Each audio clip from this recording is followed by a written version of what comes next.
ஸ்ரீரங்கம் பெரிய கோவிலில் ஆனி மாதம் ஜேஷ்டா நட்சத்திரத்தன்று மூலவர் ஸ்ரீரங்கநாதருக்கும் உற்சவர் நம்பெருமாளுக்கும் உபயநாச்சிமார்களுக்கும் நடக்கும் திருமஞ்சனம். இவர்களுடைய திருமேனியை காக்கும் பொருட்டுதான் இந்த திருமஞ்சனமே நடக்கிறது.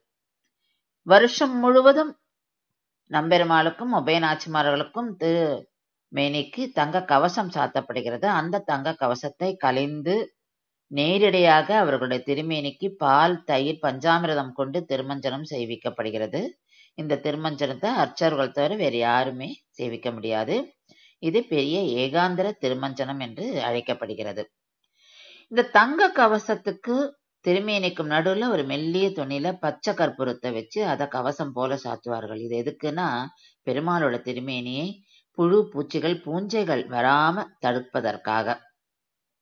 ஏன்னா ஆண்டு முழுவதும் இது அவருடைய திருமேனியில் இருக்கும். அதுக்கு மேலதான் இந்த தங்க கவசம் சாத்தப்படுறது. அந்த தங்க கவசத்துக்கு மேல வஸ்திரங்களும் பூ மாலைகளும் ஆபரணங்களும் சாத்தப்படுகிறது.